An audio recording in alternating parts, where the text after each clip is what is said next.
Hi, everyone. Rick here. Welcome to Cardano Live. I have Fred Gregaard with us today from the Cardano Foundation. He's the CEO of the Cardano Foundation, and he's going to provide us some updates since the big news that came out last week with the Africa special and a bunch of other stuff.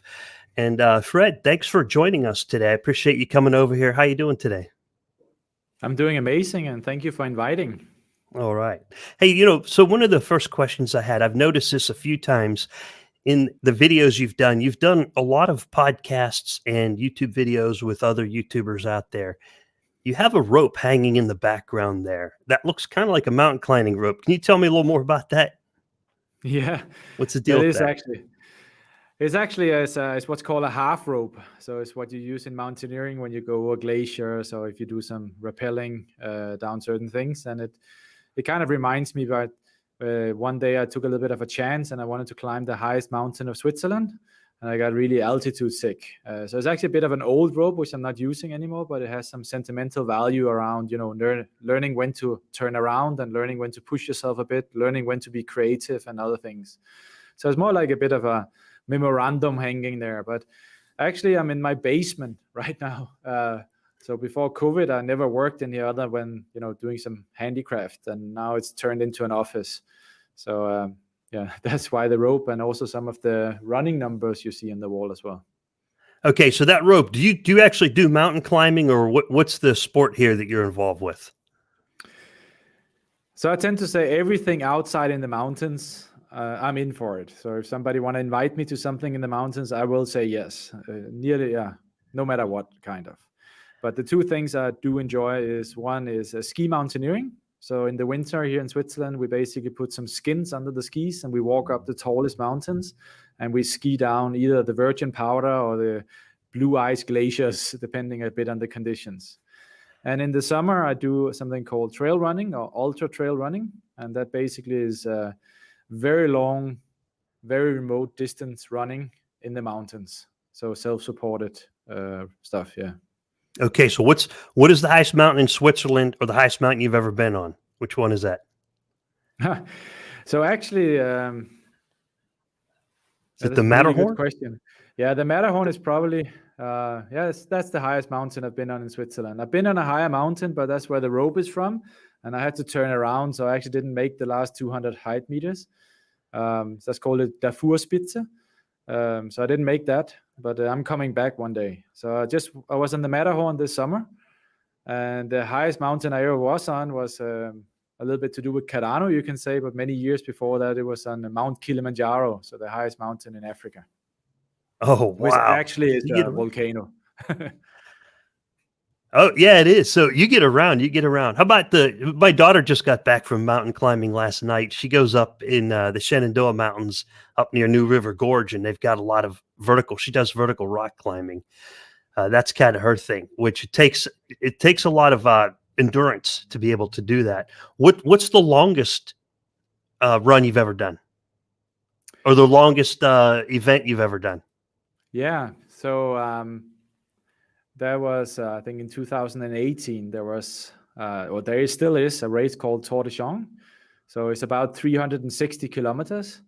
It's always a bit more than that, but it's just around 360 kilometers. It's in Italy, so it's just on the backside of the Mont Blanc, and you traverse down the old Roman ways over, I think it's about 40 mountain passes, most of them over 2,500 meters. So it's amazing. You discover so many beautiful people, so many beautiful surroundings, and you really learn a lot about yourself.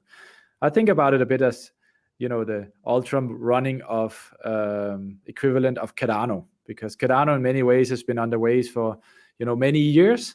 And it was not just something, with the spur of a moment, now we're going to do a new blockchain. No, it was actually research. We have 102 peer-reviewed papers. And the Tour de Jean is a 200-mile race for the Americans out there, right? So it's kind of, you have sufficient time to think about it and try different things and, get things right. So it has some metaphor value into that. So there is a lot of parallels between what you do for leisure time and your work that you're doing here on Cardano. One last question, then we'll get back on over to Cardano. how many days did this take? Because Cardano's a marathon, and what you're doing is a lot longer than a marathon. Yeah, How many days? it was just short of 5 days, and it had a lot of ups and downs. It had mostly ups, but as you can imagine, I think I slept only 7 hours for 5 days. And I went through everything from lightning storms in high alpine terrain to crossing glaciers to snow to sunshine. So, there's things that work really well, and then the things you think work really well, which doesn't work at all. And then you need a new plan for that, and you need to be creative, and you need to figure out, how to do things. And in the end, you learn how to trust yourself, but also how to trust your surroundings and trust the system. And in many ways, I think Cardano is a system of the world. It's a new system of the world who gives us a lot of benefits. And I actually, I don't know if it was day 3 and 4, but I actually had to, I was running with an accountant. So I met a German accountant after 1 day, so after 24 hours of running. And we stayed together for 2.5 days. And he asked me what I was doing, and I had to explain him blockchain while I was running around in a pair of shorts in the middle of the night after, a couple of days running. So that was a quite fun experience to try, to use US GAAP and other accounting techniques to kind of explain to him what the added value of what we do actually. Yeah. It's amazing, the parallels. As my daughter was out over the weekend, mountain climbing up in New River Gorge, she was out with a team of a few folks she had recently met, because they kind of team up. It's a nice solitude. It's nice to get out to nature. And a few of them said, yeah, I just bought I bought some Bitcoin and I bought some Doge. And then my daughter had the opportunity to explain Cardano to them. And I was like, wow, that's perfect. That's how it works. That's how it should work. So following up on Cardano, I'll let the viewers know, we'll do a bit of an AMA at the end where you can ask questions. We'll get to your questions over in the chat, and Fred will be answering them for you. And I appreciate that, Fred. People really like that. But let's follow up to the Africa special. And there was so much coming out from the Cardano Foundation and IOG. It was amazing. And there were things like the Cody Payment Gateway, Save the Children, Cardano Foundation, where you guys got involved with that. And you have new employees coming on, Sydney Vollmer and David Taylor. You got the Supply Chain Solutions Scan Trust. So I think, and a lot of people showed a lot of interest in that Cody Payment Gateway. How did that work out, and what's the latest on that? We had Shahaf was here on Friday to talk about Cody. He gave a quick update following on that. What was your involvement there, and how'd that go down? Yeah, so well, first of all, I always say, it's a team effort. But one of the things I'm really, wouldn't say frustrated about, but one of the things I really think the foundation should, put effort into doing is to ensure that, that you can connect with the Cardano blockchain, the Cardano ecosystem, and you can capture the business value. So obviously, coming from investment banking, I'm very excited about DeFi, but I'm also very skeptical about DeFi. I think the way we go with DeFi right now is definitely not the right way, and they will be regulated, at least how we do it in the Western world. So I was actually looking and seeing, okay, how can we actually show into the Cardano ecosystem that we can capture something who looks more like a circular economy? So it's not just money from the left side to the right side, or it's what is happening in DeFi is what we bankers call the euro-dollar trade. So what's really happening is you put some money in, you collateralize them, and then you move them around, and you basically take leverage on top of that, and that's why you can get these large returns. But in the end, you are kind of, moving money from the left side to the right side of your pockets. This is very simplified, of course. So when I actually kind of discovered the stake pool operators and saw how great they weren't doing content, and some of them already starting doing these impact pools and charity pools, I was like, hold on a second, this is really important, because we can actually merge that together with some of the things we can do on Cardano today. And some of the things we can do on Cardano today, at that time it was mainly metadata. Now we also have native tokens, which actually gives us even more. But with the metadata, it tells the transaction history. And the history is where you capture a lot of the business value. So I was thinking about, can we not just start actually proving to the world that you actually done what you said you do? So we started actually encouraging stake pool operators when they said they were a charity or they were giving money to charity, to start actually putting that into the metadata. So basically putting the PayPal transactions in there. And when we started working with that, we saw that actually this money you get, as a part of the rewards, they have a different value to many people than the money you get if you work 40 hours a week. And some people do this not because they want to earn money, but because they want to learn. They want to be a part of the ecosystem. They want to be a part of blockchain. And they were very intrigued about, the ability not just to give money to charities and impact, but also to prove that. So we saw several, charity pools after a little bit of nurturing. They were just hammering in metadata transaction and showing that. And then I said, okay, now we actually have what we in banking call liquidity formation. So we actually we see that liquidity is forming, and who is the buy side of that? So we started speaking with several charity organizations, NGOs, and so on, and said, why is it that you don't accept ADA? Some of them were, taking Bitcoin, and some of them were taking, some ETH, but nobody was taking ADA. And it turned out that most of them went through the same payment gateway. I don't want to mention the name here because we are working obviously also to get that live, but they were all going through the same payment gateway. And there was a US-based gateway, and I needed to solve a couple of issues to actually get there. One of them, obviously, was the Coinbase, which we are very proud of, which also, again, it was a team-based effort. But we did do a lot of work on the foundation side to ensure that everything was clear, and also the technical, part of it and so on. But the other part was really about this payment gateway.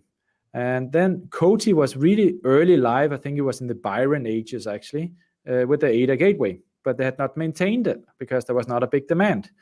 So we were actually able to create this liquidity formation through the stake pools, and we were able to prove that to charities that, hey, there is actually liquidity formation here which you're not getting access to today. And suddenly we had the best of the two worlds. We just needed something in the middle. And so we, took contact to Coty and said, you know what, we need to get you up onto the Shelly area so we can actually, bridge this and have an easy payment gateway. Because many of the charities, they don't really want to hold and hodl ADA, right? They're getting it because they want to use it to a special project. And then obviously the C Fund took an investment into Coty as well, and so forth. And I think the rest is kind of history. But I think the fact that we now have, I think, 600-700 millions, which is basically in the charity or impact pool framework right now. And besides of that, we now have Simplex live. Don't know if you're familiar with that, but we actually are really happy about that because that over time will also give us the Apple Pay gateway, which of course also can be very interesting. So we are bit by bit actually just, putting things together. I always say it's about connecting the rails. A lot of blockchains out there, what they do is they have a lot of money and they pay to play. And that's okay. But I think it's about supply and demand. We need to create a demand side out there where people say, hey, I can capture real business value. I can do real things. So the next thing we want to do with these charities is we want to integrate into the ERP systems of the charities. And what does that mean? So that basically means that most large organizations, they have some kind of a bookkeeping and accounting system where also the metadata and the transaction records run. And we would like to have the ability that these charities basically hash back to the blockchain and says, okay, so money came from stake pool A, you can follow the ADA trail going in. And then from the ERP system, you can basically get a hash back and you can see exactly that the money was a non-fungible money. So no, it's not a non-fungible token, but non-fungible money because you can see the exact ADA which was given to you, minted by the blockchain, given to you as a reward, is going into not just Save the Children, but will go into Rwanda. So it goes into that project, and then the hash is coming back. Because then we actually close the supply chain solution, which we showed with BiasVine and ScanTrust, because this is essentially what we're able to do. And then suddenly, we actually are opening up a whole new economy because now we're starting to touch the trust equations for many of these charities. Because there's been a lot of bad press about where does the money go and can you prove that and so on. But suddenly they're actually able to do that. And that means that they do triple bookkeeping, which I think a lot of banks should be doing already. So if we can prove that with, a couple of 100 millions balance sheet in some of these charities have, the next step will be to do it in a bank. I think that's a great concept. And I tried the ADA Pay last Friday. It worked very well. It was very efficient. It was fast. It was easy. That's what I look for. I say that was fast and easy. Now I hear from you kind of like breaking news. I should probably change my headline to say breaking news. There are avenues for it to connect to Apple Pay, which Shahaf touched on Friday. I need to investigate that. I need to do a video and I need to do some homework first and see how does that connect to Apple Pay. I've been looking forward to that for a while. That's how you reach large numbers of people. I think half of the problem of reaching the large numbers of people, half of the problem is you have to teach them how crypto works. So there's an education factor where we need to get the knowledge out so people understand what they're doing, primarily with the main tokens, the primary tokens like ADA and Bitcoin, and then the derivatives such as native assets and DeFi come later. The other half of the problem is crypto needs to meet the other half of the world, things like Apple Pay, and connect to it so that the average person who uses Apple Pay, they trust it. They're familiar with it. They use it and it works. So if you can connect crypto from there, for example, like PayPal, you can use Bitcoin and Bitcoin Cash right there inside the app. It's selectable in the app. And hopefully eventually you'll see Cardano connecting to PayPal. The most common question I heard for the last 2 years was when Coinbase. Now that question has been answered. Coinbase is here. Now I'm starting to hear questions like when PayPal, when Gemini, Any whens out there, Fred? There's a lot of whens out there. So there's a couple of things we need to solve first. And this is very boring stuff. And that's why we don't put it into Catalyst. Because as you rightfully say, there's a big educational, I wouldn't say barrier, right? But there is a lot about education. And heads up, if you haven't seen it, we're looking for an educational lead in the foundation, because we want to work not only with universities and academia, but we also want to get into all of these self-service platforms.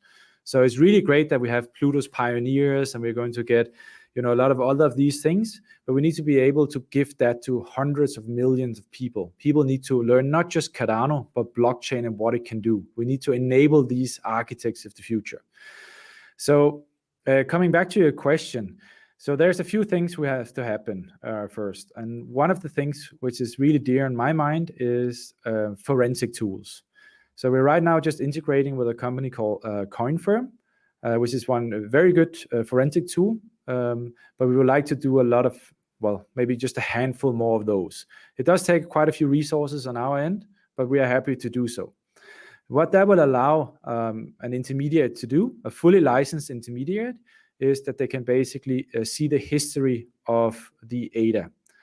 And when you think about that from a Lovelace perspective, what you need to be able to do is you need to be able to look at it and see, okay, has this been tumbled? Has this been through some kind of, what do I know?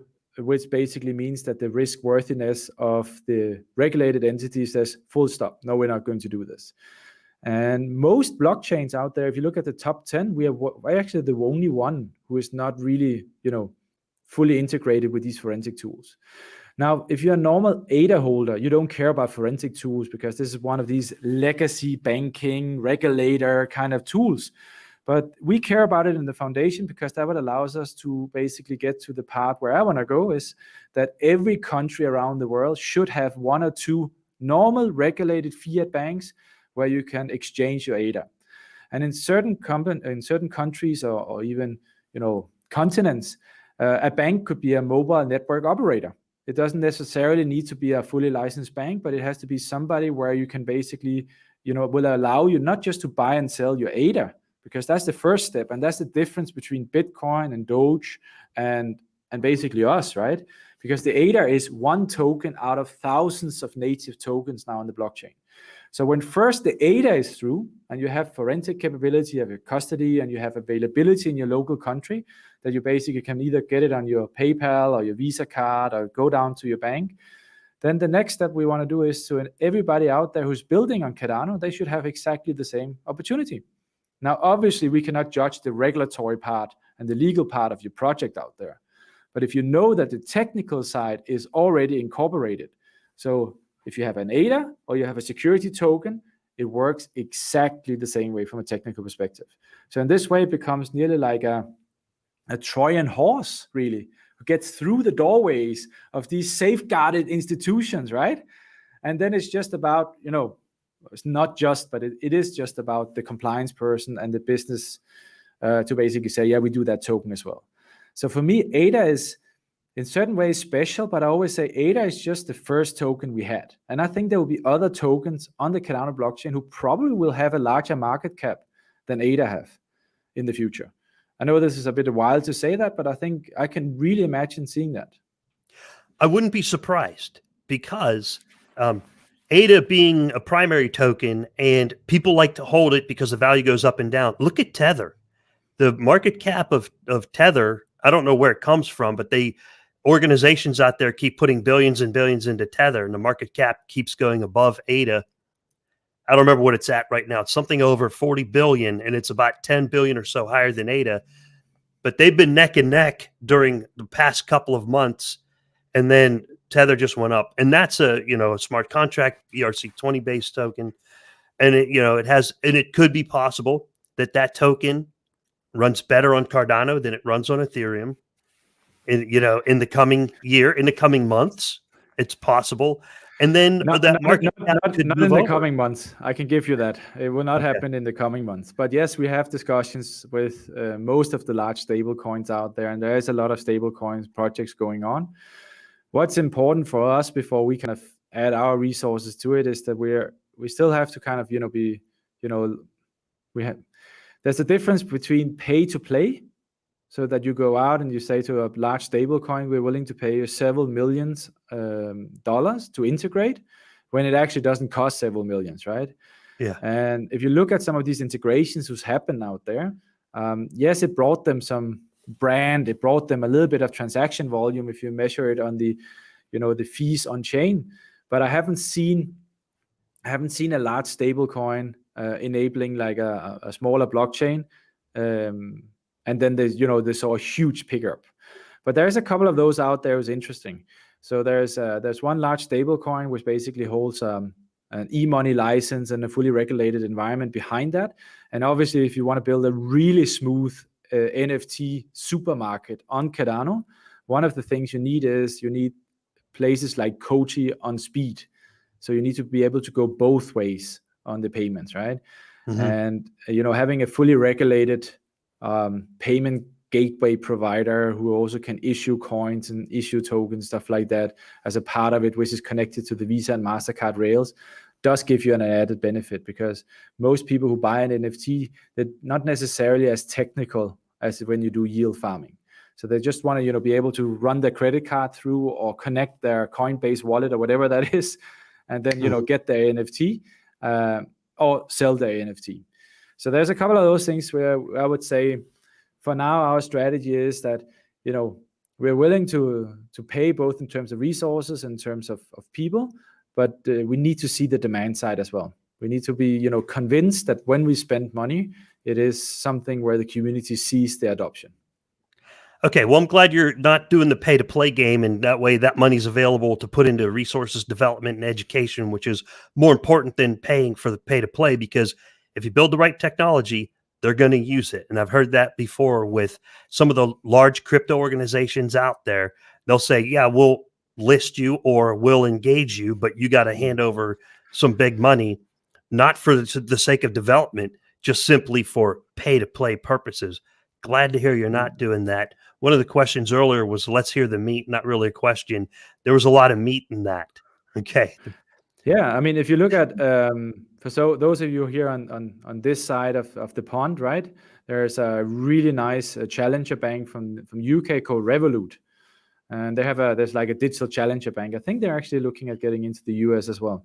They have like 12 million users, and they now have ADA on their platform.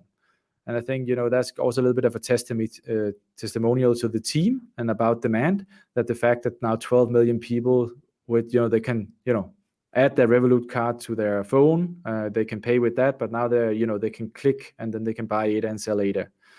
The big thing is that we need some staking going on. So a lot of these integrations, they are still not able to do the staking. And I think that's a bit of a shame. So we actually have at least to my knowledge, 2 banks who's joined the Plutus Pioneers program around smart contracts. And one of those banks is very far with setting up a stake pool. And then you will ask, so why is a bank setting up a stake pool? Well, the whole idea about that is education, and it's break-even education. So if you run a stake pool as a bank, this actually kind of looks a little bit like custody, right? Because you run an IT operations, core banking systems, take care of people's money. And it's a little bit the same with the stake pool. And we are very interested in, as from the foundation side, to have more banks who run stake pools, because that teaches them a lot more about not just ADA as an asset class, but Cardano as a blockchain.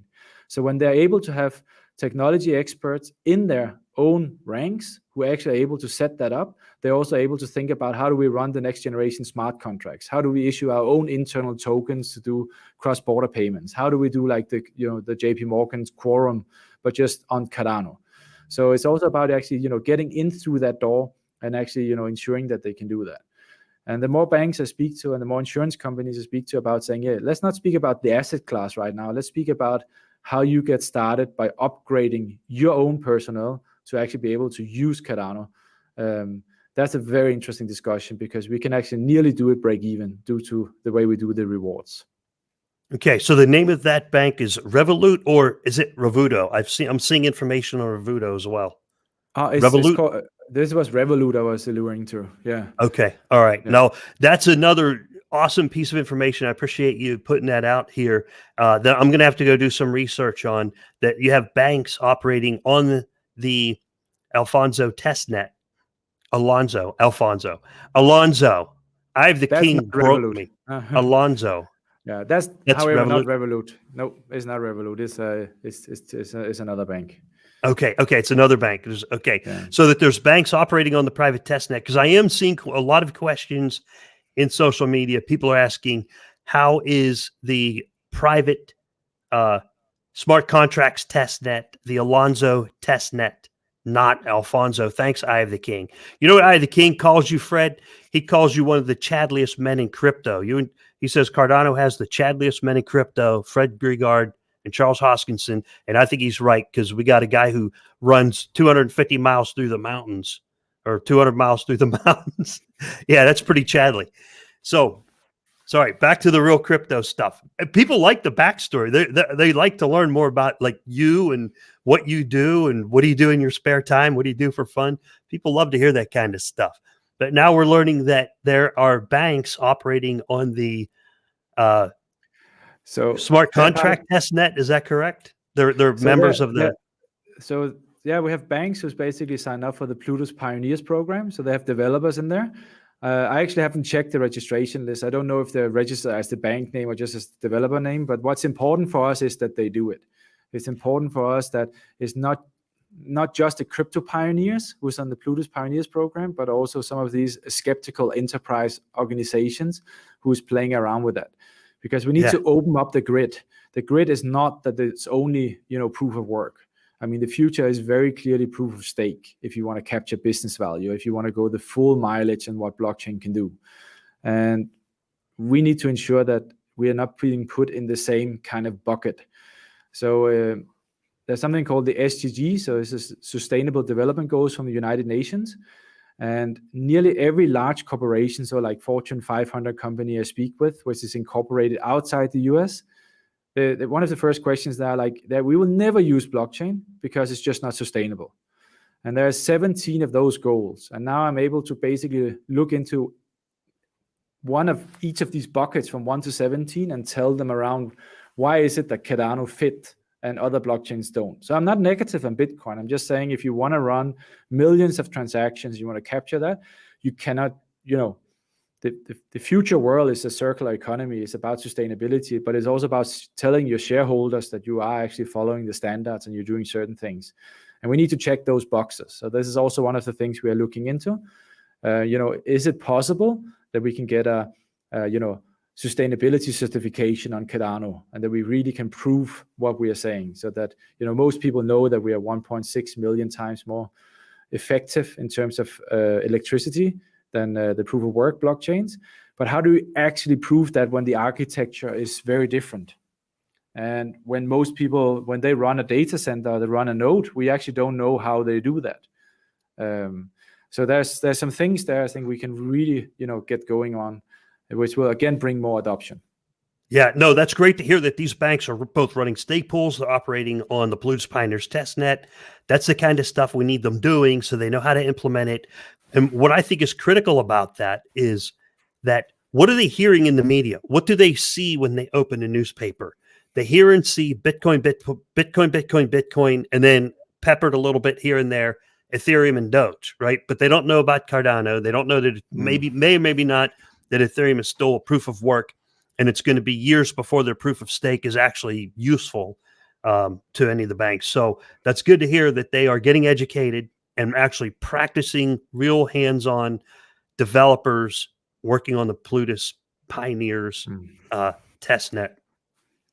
So that'll be great to see when we come out on mainnet. We'll have people who are savvy and ready to launch products once that actually comes out on mainnet.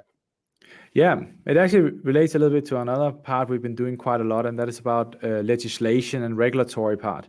So we've been in contact with quite a few governments who's coming proactively and saying, why are you different than the other blockchains? Because we are very close to passing legislation on emerging technologies, including blockchain. And we need to understand if we do this from a legislation perspective, does that mean we don't get the added value of Cardano? So this means actually that some of these governments, they've actually been looking under the hood of Cardano and said, oh, there is something here who's slightly or a lot more different than other blockchains. And they want to understand better what that is. And I think, one of the things we should not forget about is that due to the way Cardano is built, is actually a very much of an enterprise grade blockchain. It was not created for large enterprises. It was more created towards financial inclusion and solving other problems. But because of the testing methods, the academic approach, all of those things, it fits very well with enterprises. And I think there's going to be a battle out there raging for years. If you want to have 1 billion users, whenever a user is, I think, banking in the future there'll be much more accounts run by robots and cars than people, right? So there'll be a lot of smart contracts and robots out there in the banking environment. But if you want to have 1 billion users, you need to kind of operate with the institutions which is out there today. And by giving them a better infrastructure and showing them what they can do with their bookkeeping, their accounting, their business processes, you can also show them what they can do with their governance. It would be wonderful if some of us actually started to vote again when we hold shares, because I think nearly none of us are voting anymore because we actually don't even know if our vote is counted in, and we don't even understand the things we are voting on. I mean, just let alone voting on politicians. So I think, the ability for us to really prove to businesses that there's a different governance model and there's a way where you can actually, democratize that in a certain aspect and use the power of, billions of brains instead of a few AIs. I think that's just mind-blowing, and it will create a different type of companies as well. And that will create ultimately a larger adoption. In the end, it should be everybody, wherever you are, you should be able to get access to the Cardano infrastructure and run your business on it. That must be the ultimate goal. Yeah, that's a great goal to have, because there's two different ways I look at the software. There's the function and how it was designed. And the function of Cardano is for the average person. The average person can acquire a small amount of ADA and stake it. The average person can certainly do that. It's not so much on many other proof of stake blockchains. I'm not beating up on them, but like, for example, Polkadot, a lot of people don't know it's around $10,000 you have to acquire to stake approximately. It's a dynamic number, but it is a significant amount. Same thing with ETH 2.0. 32 ETH is a lot of money. It's a lot of money to be able to stake. The average person can use it. So as far as the function it goes, but then there's the underlying technology. How was it built? Was it built correctly? And in my opinion, yes, Cardano is being built correctly. Research papers from as long as 5 and 6 years ago, when those research papers were started, they are dynamic and living documents that get updated. There's more and more research expanding Cardano than that was used in the design, which was very methodical, formal verification, formal methods, audits, the whole bit, so that when people use the code, it'll do what it's supposed to do. So those are the things, I think, the qualities that the developers that work for these large organizations will see and go, yes, this does work, in fact, work the way it's supposed to work. And it's easily implemented. You know, Cardano technology can run on a modest server, a relatively modern, modestly powered server without using too many resources. Someone can run a Cardano node and have access to the blockchain at their fingertips. No problem. Not always the case with all the different blockchains. There are several proof of stake blockchains that can do that, but some of the other top 10s you cannot. So thanks for all these updates, Fred. I appreciate it. Do you have anything else in your bag? I noticed there's a lot of stickies on the back wall. You got yellow stickies, pink stickies, orange stickies. Those are probably your super top secret Cardano Foundation notes. And we can't see them. I can't see them clearly, so I can't read it. That's like Fred's brain dumped out there on the wall. Yeah, that's pretty accurate. Yeah, most of the things I have to do, and which I really believe that Cardano should do, is basically on that wall. No, I think still that the foundation, we are getting a lot of things done. I mean, as you notice, we are also now on Bloomberg, we are on Reuters, we are a lot of these places, which basically is a part of validating, not just that, you know, that we say it's good, that other people also start, you know, noticing that. And I think, you know, the educational lead is something I'm really looking forward to. We're also hiring a PMO lead to really be able to run much more projects. We need to really get some speed into the foundation. We need to be able to, at any given time, to run maybe 10, 15 projects simultaneously. These forensic tools, you know, there's a lot of things actually going on, which I'm really excited about. Yeah, so, you know, it's the future actually looks really bright, I have to say. But on the regulatory side, there's still some work to be done. There's a few of the blockchains who's a bit ahead of us, either by intentionally or more, you know, by accident. And I think, you know, here we as the foundation, we can do more, and we should do more. And the part what you're saying, you know, that if you run a, you know, if you stake your money, you know, what does that actually mean from a tax perspective? Or if you run a, you know, a stake pool, you know, are you then a mini business? And in some countries you are, and other you are not. Some of that work, I think the foundation still can, you know, we need to start engaging in that and give guidance. We cannot give legal advice. It's not our purpose, but we should be able to give some guidance around, you know, where is the boundary conditions, and you know, ensure that whoever, you know, tax man or lawyer, whatever you need, that they can actually get the descriptions, the correct descriptions, where they can base the advice on when they speak to the entrepreneurs out there. Nice. Okay, so a reminder to everyone who recently dialed in that Cardano Foundation is looking for education-oriented people, because there's an education drive that they're working on. Fred, thanks for being here. I want to let the viewers know that we'll do about the last 5 minutes here. We'll wrap up in about 5 minutes, but I want to give them a chance for an AMA. Now, you got to understand, Fred is under some, you know, he's got a lot of stuff that he has to deal with, legal contracts, NDAs, all that stuff. Never ask if someone has an NDA. But we'll try to do an AMA here as best we can. And I'll kind of moderate and throttle the questions. So if you have some questions, pop them over in the chat. I'll check on some of the questions are there. But if Fred can't answer, you got to respect that and say, okay, I understand you can't answer that question because of whatever reason. It's still way too early to answer, or it's not a good idea to answer it. Just please respect that. We'll hit up some questions. Let me know over in the chat. There was one question over here from Richard. I'll touch on that. I don't know if we can answer that, but it was, how will World Mobile Token, including staking, work on Cardano? Now, I've only recently heard of the World Mobile just in the last few weeks. Is there anything you can say to that, or should we go to the next one? Richard, thank you for the question. I think it's a little bit too early to say. I mean, the whiteboards are there, the intentions are there, but I think in general, most mobile network operators, they work as mini banks, and they can do these small transactions, and they have a different KYC and so on. And we need to incorporate with a lot of these mobile network operators, and some of those tokens they do also on the roaming credits and so on will be the gateway of doing the M-Pesas on blockchains. So it's definitely on both Imurco's, RHK's, and the foundation's roadmap to keep plowing on that. Okay.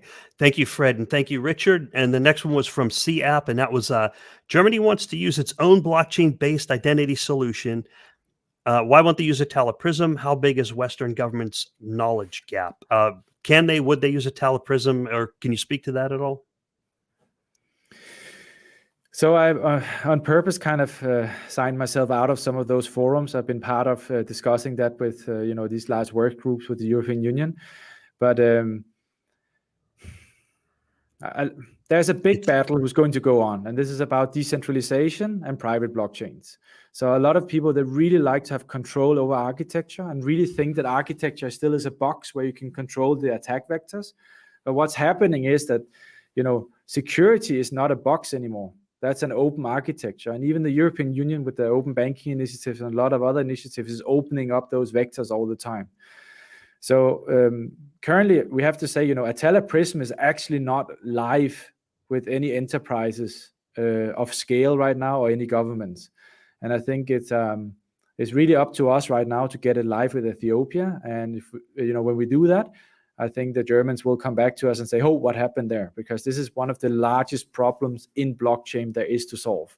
So how do you, in a decentralized blockchain, prove identity?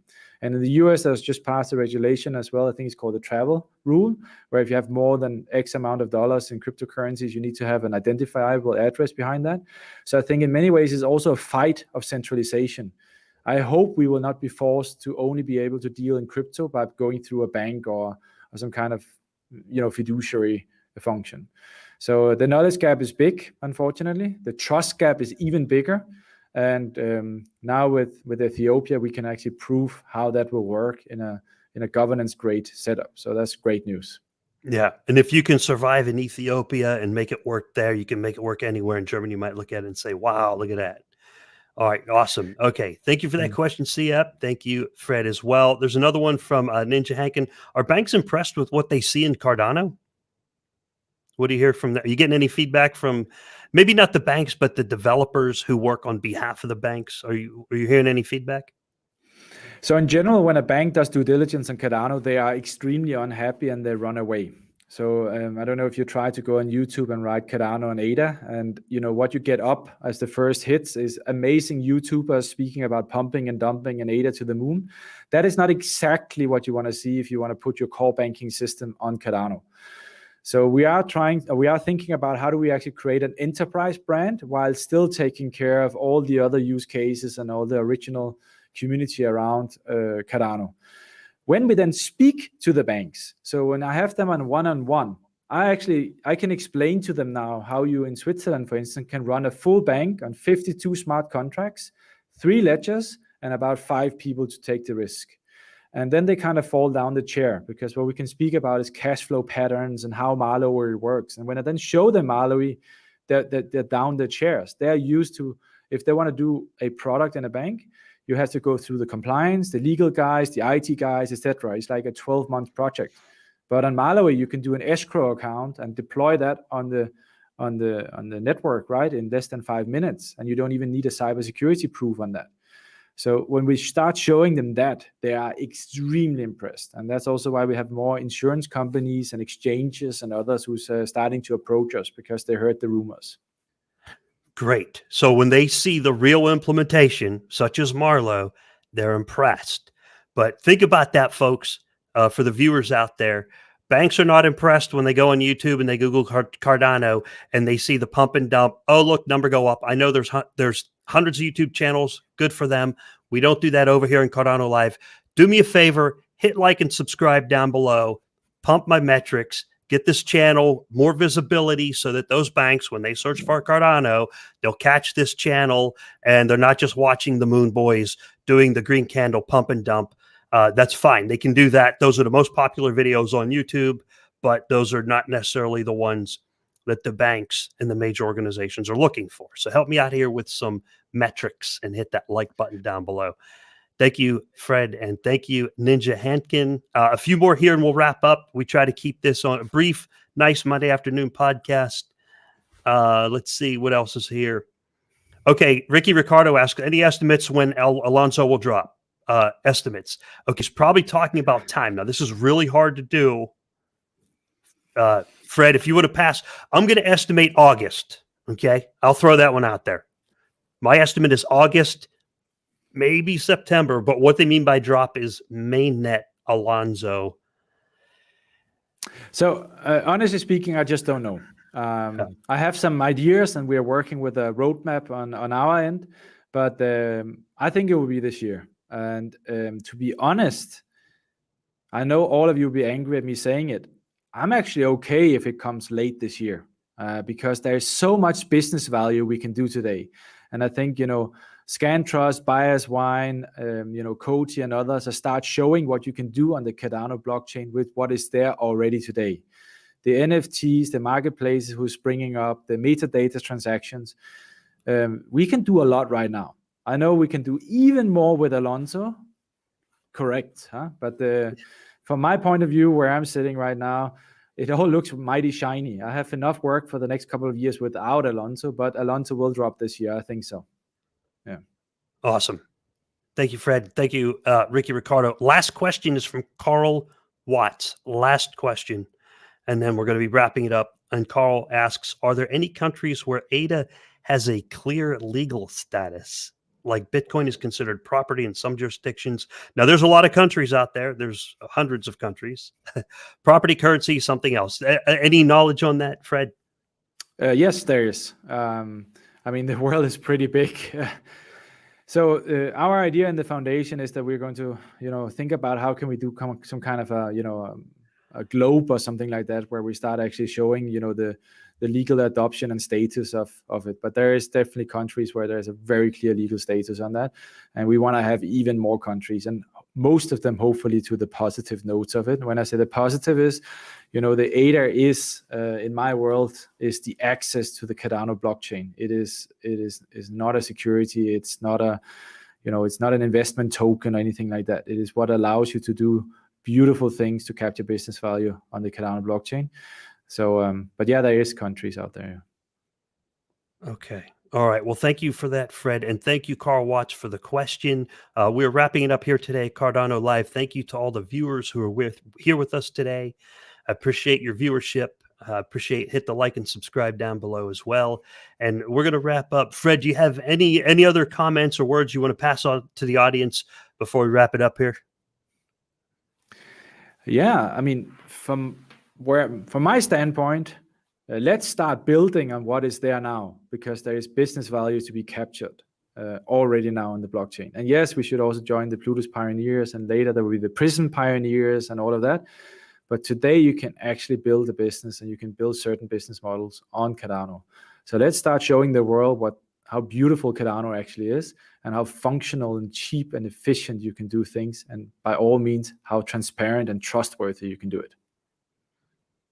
Awesome. Thank you, Fred. Thank you, everyone. Y'all have a great Monday and have a great rest of the week. Thanks for watching Cardano Live. Bye-bye, everyone.